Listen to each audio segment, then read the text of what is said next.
The sky above Luminara Prime burned with fire that was not natural. Ambassador Serolf watched from the observation tower as another city disappeared beneath the swarm. Her bioluminescent skin flickered with colors of deep grief and terrible fear. The Velith people had lived on this world for 10,000 years. They had built cities of crystal and light. They had created art that other species traveled across the galaxy to witness. They had never known war. Now war had found them.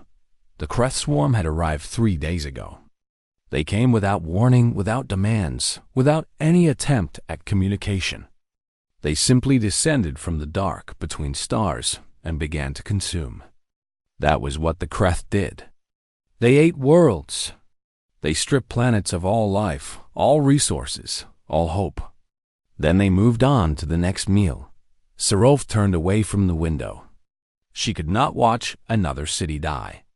Around her, the Emergency Council argued in voices that grew more desperate with each passing hour.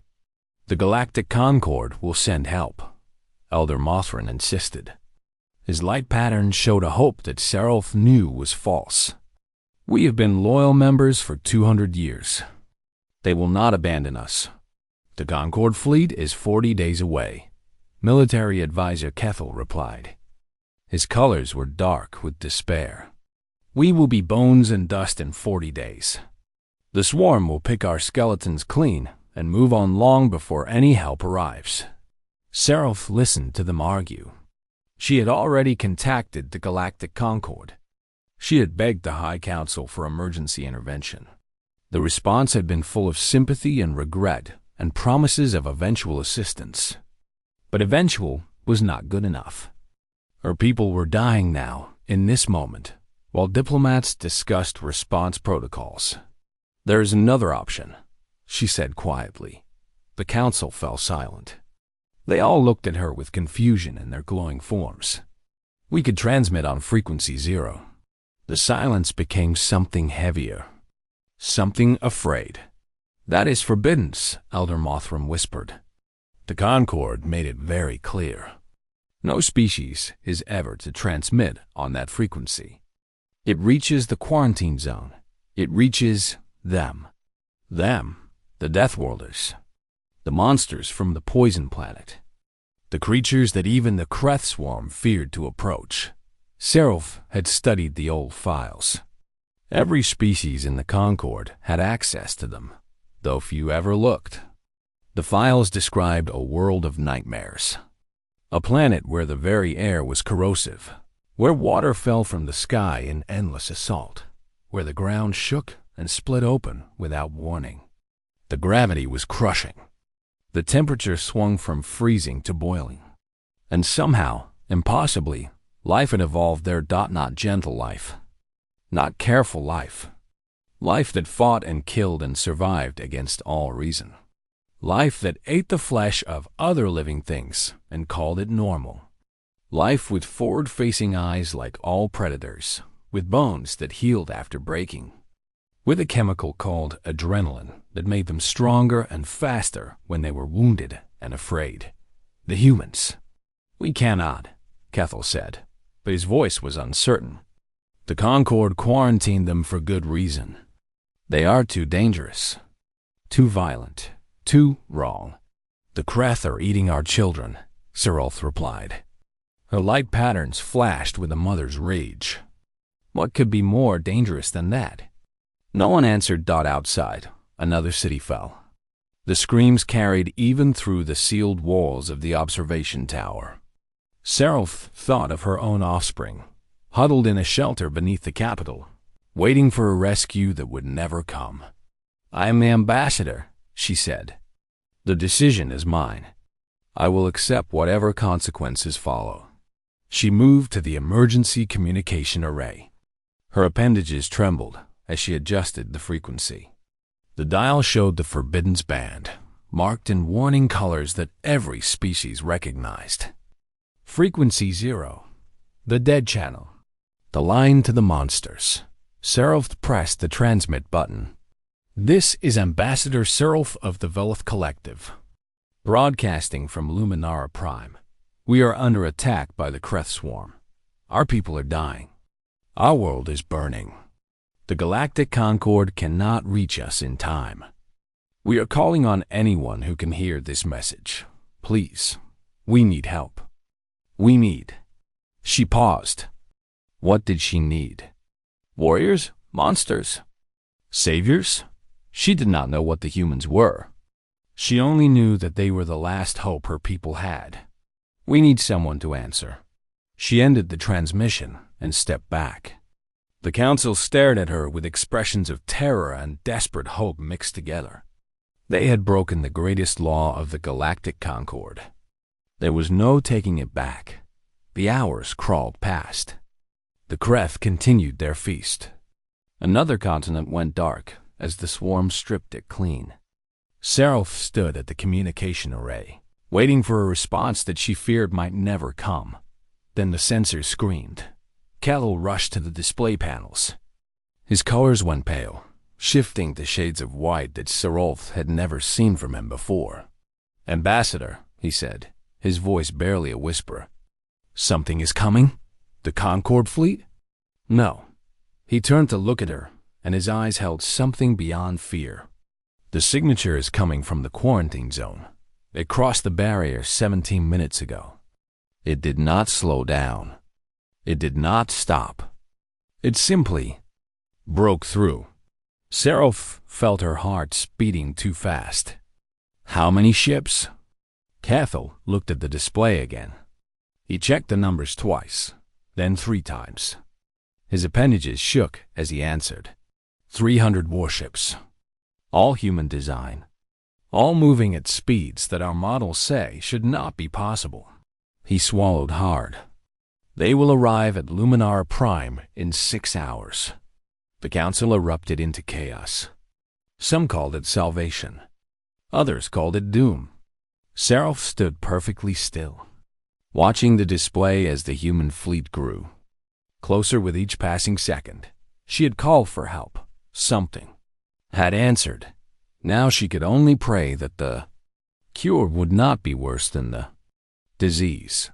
Across the communication array, a new signal appeared, a response to her distress call. The voice that emerged from the speakers was strange to her ears, speaking in rough tones that her translators struggled to process. But the words, when they came, were clear enough. "Velith Collective, this is Admiral Chun Wei of the United Earth Defense Fleet. We received your distress signal. We are en route to your position. Hold on. Help is coming." The message ended. Seraph stared at the array in silence. For the first time in 3 days, she allowed herself to hope. But deep in her heart, a small voice whispered a warning. The humans were coming. The Deathworlders were coming. And no one in the galaxy truly knew what that meant. The Galactic Concord had not known panic like this in 300 years. Not since the day they first discovered Earth. Ambassador Torvax of the Ilari Dominion stood before the emergency assembly and watched as representatives from 100 different species screamed at each other in fear. His 4 eyes blinked in slow rhythm as he tried to process the reports flooding in from every corner of known space. The humans had mobilized. The Deathworlders were loose. "Order!" High Chancellor Vethmos shouted, his massive form pulsing with authority. "We must have order." The chamber slowly fell quiet, though the tension remained thick enough to taste. Torvax stepped forward, his crystalline body catching the light as he moved. "I have attempted to make contact with the human fleet," he announced. They responded. A wave of murmurs swept through the assembly. Contact with humans was rare. The quarantine had been designed to prevent exactly this kind of situation. For 3 centuries, the Concord had watched Earth from a distance, studied its inhabitants through long-range observation, and prayed that the monsters would never have a reason to leave their prison world. What did they say? Chancellor Vethmos asked. Torvax activated the recording. A human face appeared on the central display. The assembly recoiled as one. The creature was terrifying to look upon. Its skin was a strange pinkish-brown color, marked with lines and imperfections. Its eyes faced forward, the mark of a predator species. A long scar ran from its forehead to its jaw. Evidence of violence survived. But worst of all was the expression on its face. The human was smiling. Its teeth were visible. On any other world, such a display would be a threat of imminent attack. Among humans, it apparently meant something else entirely. The Concord scientists had never fully understood it. "We heard someone needed help," the human said. The voice was rough, strange, but the translator rendered the words clearly. "We're on our way." The recording ended. The assembly sat in horrified silence. They simply announced they were coming? Elder Tessith of the Vorum Confederacy asked. They did not ask permission? They did not request authorization to cross the quarantine barrier? They did not, Torvax confirmed. They crossed the barrier 17 hours ago. Our defense stations detected their approach. They did not stop. They did not slow. They simply broke through and continued toward Luminara Prime. Broke through? Chancellor Vethmos leaned forward. What does that mean, exactly? Torvax hesitated. This was the part of the report that had kept him awake through the night cycle. The quarantine barrier was defended by 300 automated weapon platforms.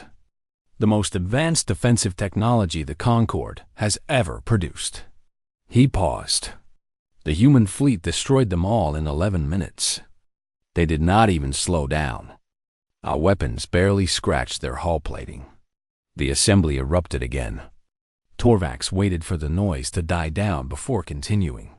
I have reviewed the historical files on human capabilities. I believe we made a critical error 300 years ago. What error? The Chancellor demanded. We assumed the quarantine would hold them. We assumed that if we left them alone, they would leave us alone. We forgot that humans do not think like other species. Torvax pulled up additional data on the display. They did not see the quarantine as a prison. They saw it as a rejection. A statement that the galaxy did not want them. So they stayed on their world, built their own civilization, developed their own technology. And they waited. Waited for what? For someone to need them. The words hung in the air. Torvax continued, his voice heavy with the weight of understanding that came too late. Human psychology is based on pack behavior. They form bonds with other beings. They protect those they consider family or friends with a ferocity that borders on madness. Our scientists dismissed this as primitive, but we failed to understand what it meant. He looked around the assembly. The Veleth called for help. The humans answered. Not because they owe the Veleth anything. Not because they want territory or resources. They answered because that is what humans do. When someone they have bonded with is in danger, they respond. And once they have decided to protect something, they do not stop until the threat is eliminated. They have not bonded with the Veleth, Chancellor Vethmos protested. They have never even met them. That does not matter to humans. The Veleth called for help. In the human mind, that call created a bond. The Veleth are now under their protection. Elder Tessith made a sound of disbelief. You are saying they will fight and die for a species they have never encountered. That makes no sense. I did not say it made sense, Torvax replied. I said it was what they do. Humans are not rational by our standards.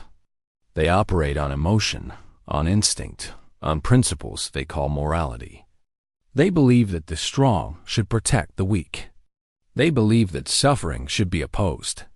They believe that when someone screams for help, the only acceptable response is to answer. The assembly fell quiet again. This time, the silence was contemplative rather than fearful. What of the Kreth swarm? Someone asked. Are the humans capable of defeating them? Torvax pulled up the final set of files. Combat records from the early days of human observation. Videos that have been classified at the highest levels, shown only to military commanders who needed to understand the threat. The humans evolved on a world where everything tried to kill them. They developed resistance to toxins that would dissolve our bodies in seconds. They can survive injuries that would kill any Concord species 10 times over. They do not stop fighting when wounded. They become more dangerous. He showed a medical diagram of human biology. This chemical, adrenaline, floods their system when they are threatened. It increases their strength, their speed, their pain tolerance.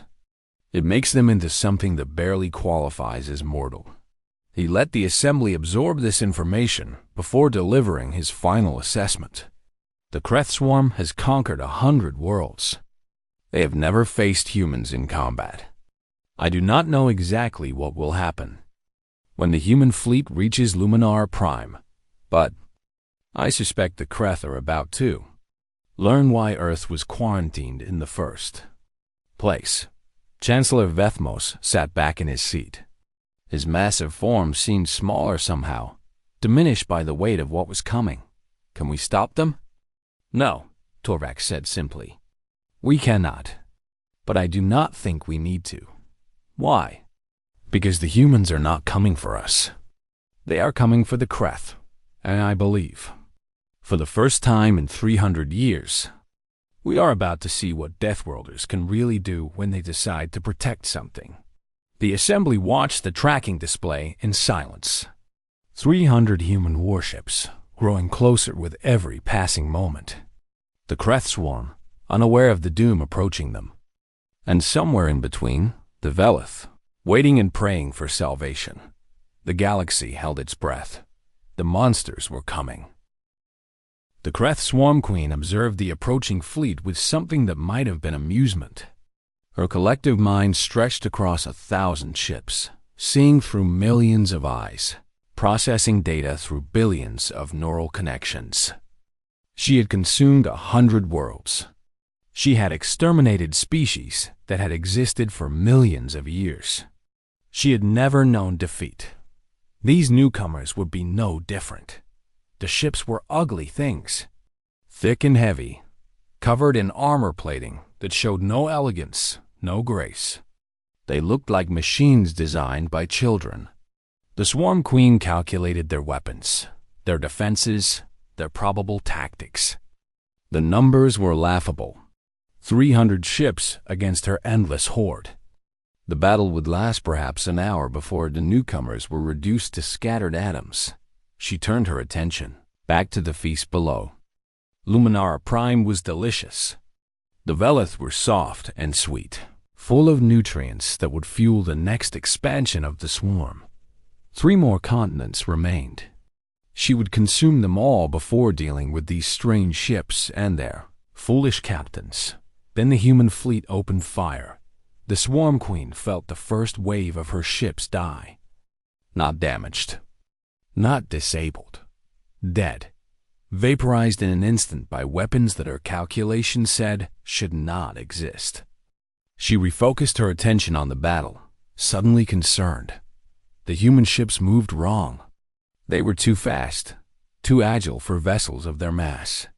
They weaved through her formations with a coordination that seemed almost organic, almost alive. Their weapons fired in patterns she could not predict. Striking at weak points she had not known she possessed.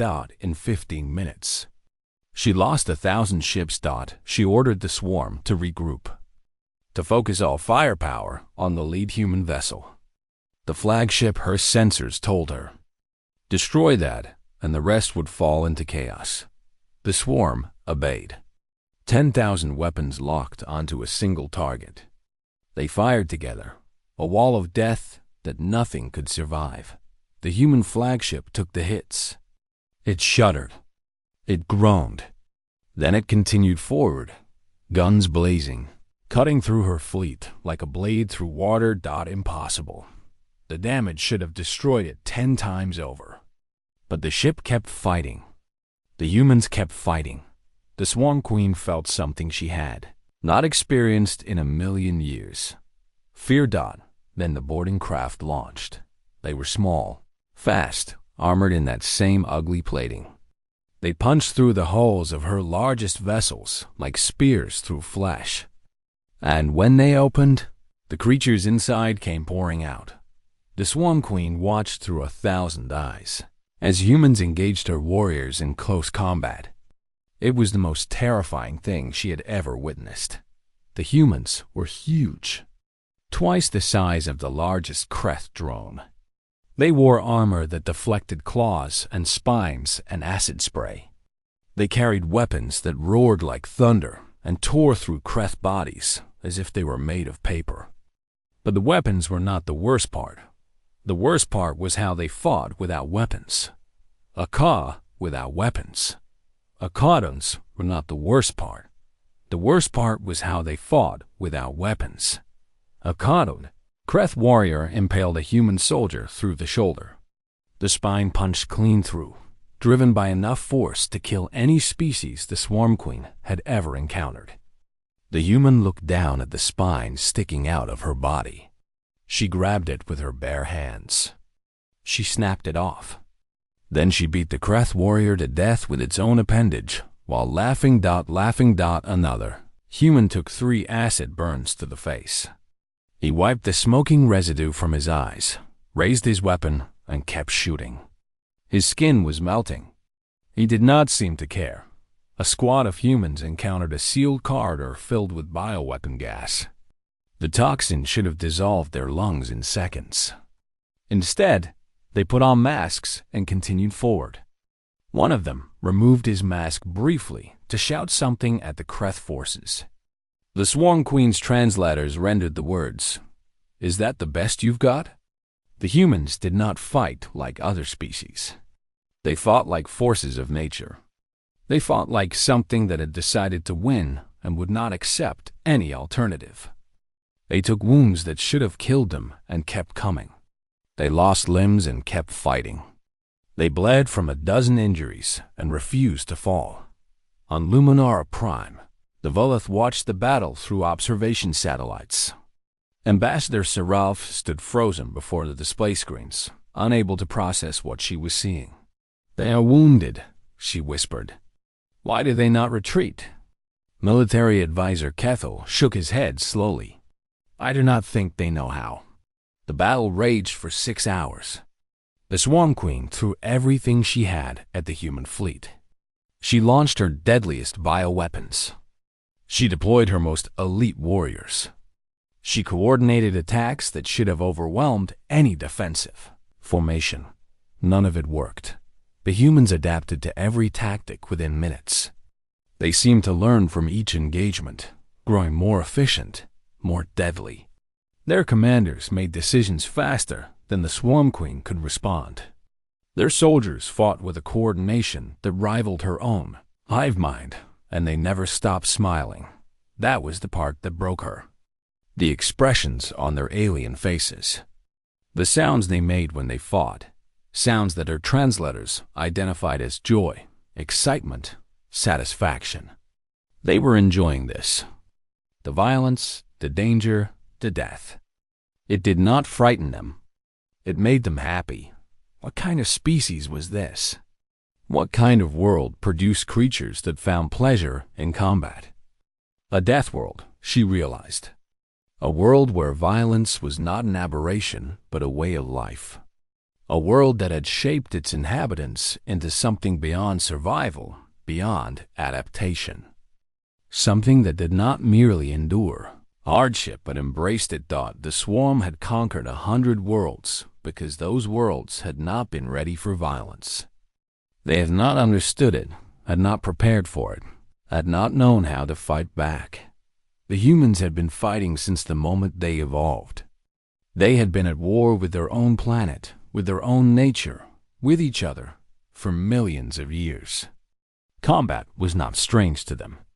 Combat was home. For the first time in her eternal existence, the Swarm Queen gave an order she had never given before. All units retreat, disengage, fall back to deep space. Leave this system.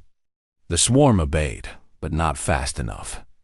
The human fleet pursued, destroying stragglers, cutting off escape routes. By the time the remnants of the Kreth swarm limped into the void between stars, they had lost 80% of their forces. Admiral Chen Wei appeared on the Velith communication screens. Her armor was scorched and dented. Blood ran from a cut above her eye. She was smiling. "Threat neutralized," she said. "Anyone injured down there?" Ambassador Sarulf stared at the screen. She did not know how to respond. She had called for salvation, and the galaxy had sent her nightmares made flesh. But these nightmares had just saved her world. "Yes," she finally managed. "Many are hurt. Many are dying." The Admiral's smile faded. Something else replaced it. Something that looked almost like sorrow. "We're coming down," Chen Wei said. "Hold on. We've got medical teams ready. We're going to help." The communication ended. Sarulf watched as human shuttles began descending through the burning atmosphere of her world. The Deathworlders had arrived, and everything the galaxy thought it knew was about to change. The news spread across the galaxy faster than any official communication could travel. Every species, every world, every being with access to an information network learned what had happened at Luminara Prime. The Deathworlders had emerged from quarantine. They had destroyed the Kreth swarm in a single battle. They had done what no other force in galactic history had ever accomplished. And then they had stayed. This was the part that no one understood. The humans had won.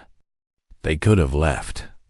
They could have returned to their quarantine zone, satisfied that they had proven their power. Instead, they landed their ships on the burning surface of Luminara Prime and began to help. Ambassador Sarulf stood at the edge of a refugee camp and watched the humans work. She had been watching for 3 days now, and she still could not fully believe what she was seeing. The same soldiers who had torn through Kreth warriors with terrifying efficiency now moved through the camp with impossible gentleness. Their massive hands, capable of crushing bone, cradled injured Velith young with a care that made Sarulf's heart ache. They spoke in soft voices, offered water and food, wrapped wounds with bandages they had synthesized from materials she did not recognize. A human medic knelt beside a dying elder, holding his frail form against her chest. The elder's bioluminescence was fading, his life slipping away despite everything they had tried. The medic stroked his head with one hand, humming a quiet melody that Sarulf's translator could not process. When the elder finally passed, the medic closed his eyes with fingers as gentle as any Velith's. She stayed there for a long moment, head bowed, before moving to the next patient. The humans did not rest. This was another thing that terrified the galaxy when they learned of it. Human endurance exceeded anything in the Concord databases. They could remain active for days at a time, pushing through exhaustion that would kill other species. And they used this terrible ability not to fight, but to heal. Doctors worked through night cycles without sleep. Engineers rebuilt infrastructure with hands that never seemed to tire. Soldiers carried supplies, dug through rubble, pulled survivors from collapsed buildings. They did not stop.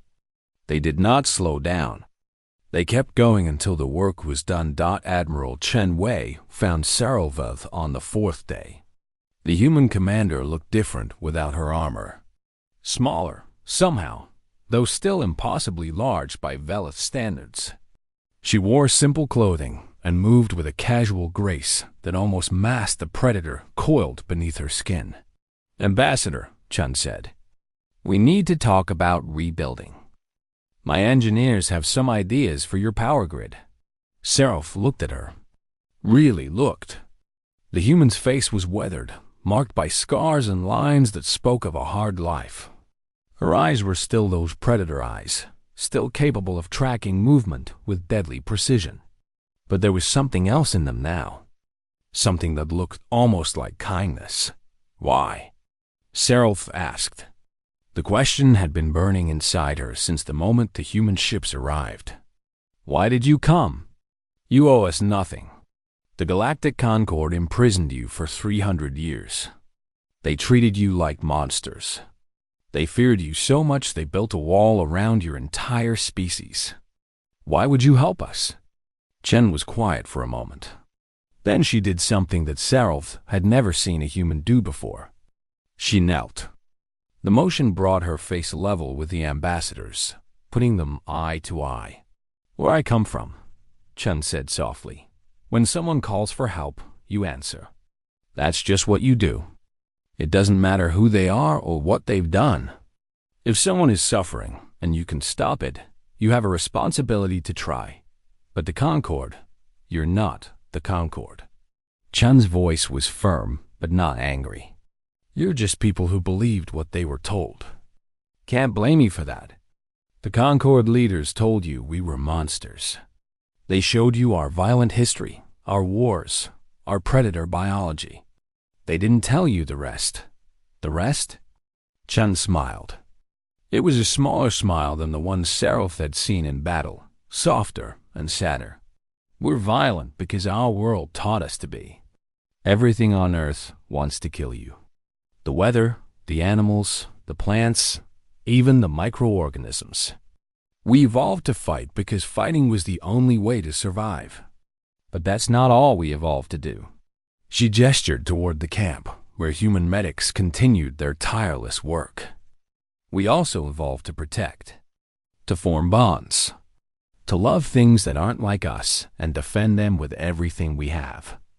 Our violence isn't random. It's purposeful. We're dangerous because we care, not in spite of it. Seraph felt something shifting inside her. All her life, she had been taught to fear the Deathworlders. The lessons had been clear. They were monsters, killers, beasts wearing the shape of civilized beings. But the reality standing before her told a different story. You came all this way, she said slowly. You broke through the quarantine barrier. You fought a war against the most dangerous species in the galaxy. You lost soldiers, friends, family, all for people you had never met. Yes. Why? Chun reached out and gently touched Seraph's bioluminescent tendrils. The contact was warm, almost hot by Velith standards. The heat of a world that burned its inhabitants and demanded they burn back. Because you were alone, Chun said. Because no one else was coming. Because we spent 300 years in isolation, watching the galaxy through telescopes, wondering if anyone would ever need us. And when you called, when you finally reached out across all that empty space and asked for help. She paused, and Seraph saw moisture gathering in the corners of her eyes. We weren't going to let you down. We couldn't. It's not in our nature. A human soldier walked past them, carrying a Velith child who had fallen asleep against his armored chest. The soldier was humming the same melody Seraph had heard from the medic.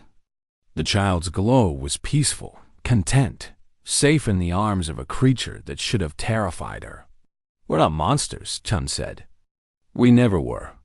We're just people from a very hard place who learned that the universe can be cruel, and that sometimes the only thing standing between the innocent and the darkness is someone willing to fight for them.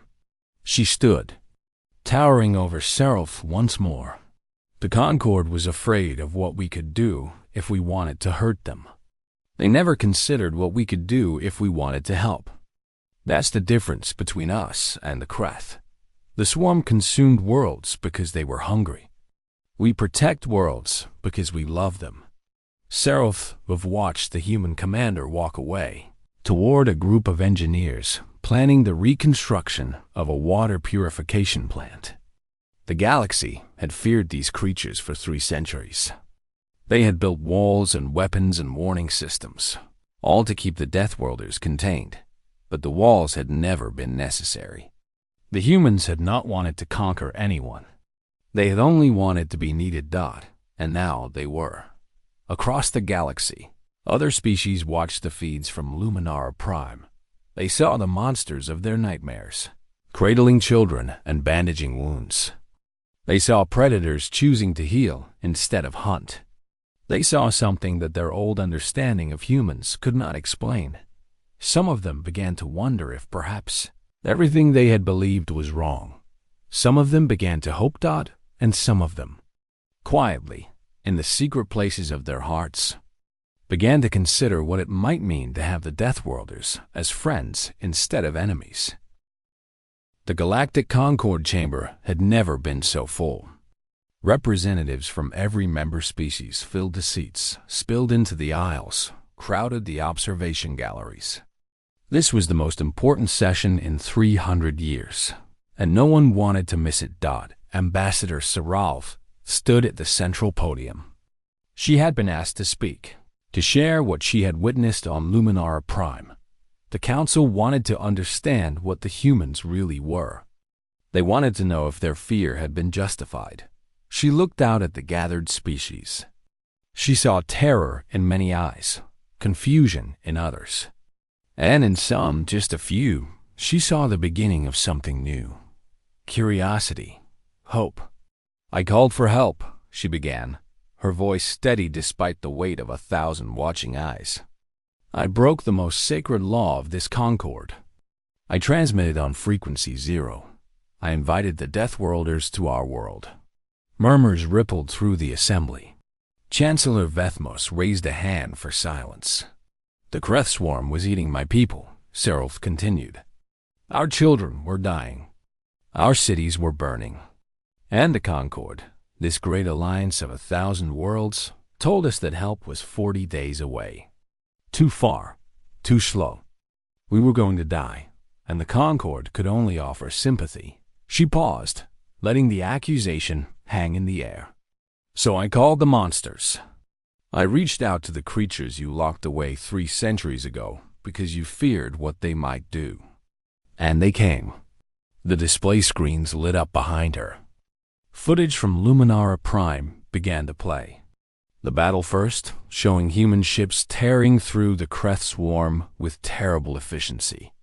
The assembly watched in horrified fascination as human soldiers boarded enemy vessels, shrugging off wounds that should have killed them, fighting with a ferocity that defied understanding. Then the footage changed.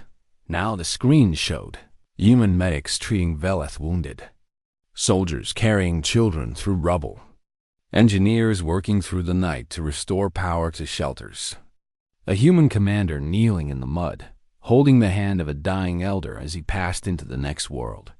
"They could have conquered us," Sarel said. "They had the power. They had the justification. We had called them, after all. We had opened the door. They could have walked through and taken whatever they wanted, and no force in this galaxy could have stopped them." She let the silence stretch. Instead, they asked if anyone was hurt. They asked how they could help. They stayed for weeks, rebuilding what the Kreth had destroyed, healing what had been broken. They asked for nothing in return. Not territory. Not resources. Not even thanks. Elder Tessith of the Vorn Confederacy rose from his seat. Then what did they want? Saralth remembered Admiral Chun's words. The human commander had spoken them quietly, in a moment between rescue operations, as if they were the most obvious thing in the universe. They wanted to matter. They spent 300 years alone, watching the galaxy through telescopes, building their civilization in isolation. They saw species suffer and die and could do nothing. They heard distress calls they were forbidden to answer. They watched the Kreth consume world after world and knew they could stop it, but were not allowed to try. She looked directly at Chancellor Vethmos. "We imprisoned them because we feared their violence. We never considered that they feared our indifference. We never understood that their greatest desire was not to conquer or destroy, but to protect." The assembly erupted into argument. Voices shouted over each other, debating what this meant, what should be done. Some demanded the quarantine be reinforced. The humans pushed back into isolation before they could become a threat. Others called for immediate diplomatic contact, alliances, treaties.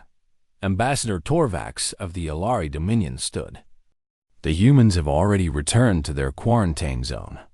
They did not wait for our permission to leave, just as they did not wait for permission to arrive.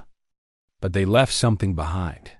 The display showed a small device floating in orbit around Luminara Prime, a communication beacon broadcasting on all frequencies. They left a message, Torvax said. If anyone else needs help, they said, we know where to find them. The chamber fell quiet. Every representative understood what that meant. The humans were not asking for the quarantine to end. They were not demanding recognition or acceptance. They were simply waiting for someone to call. Across the galaxy, the ripples of Luminara Prime spread outward. Species that had faced threats alone now whispered of the Deathworlders. Worlds that had been abandoned by the Concord looked toward the stars and wondered if help might come from an unexpected direction. The Kreth Swarm retreated beyond known space. Their swarm queen carried new instincts burned into the collective memory of her species. Never again would they approach a world under human protection. Never again would they test the monsters from Earth. Some prey was not worth the hunt. On Luminara Prime, reconstruction continued. The Velith worked alongside human volunteers who had chosen to stay, building something new from the ashes of the old. Friendships formed between species that should have been enemies. Bonds grew where fear had once stood. Ambassador Sarolft walked through her rebuilt capital, watching Velith children play with human soldiers who had once terrified her species to their core. The humans threw the children into the air and caught them, laughing as the young ones squealed with delight. The bioluminescent glow of Velith joy mixed with the warm laughter of Earth's children. 2 years after the battle, the first non-emergency signal traveled to Earth, a small species from a minor world, facing a crisis they could not handle alone. They had no right to ask, no treaty, no alliance. They simply hoped. The humans answered in hours. 3 years after that, another call. Then another. And another. The Galactic Concord watched as the quarantine became meaningless. Not because humans broke through it, but because species kept inviting them out.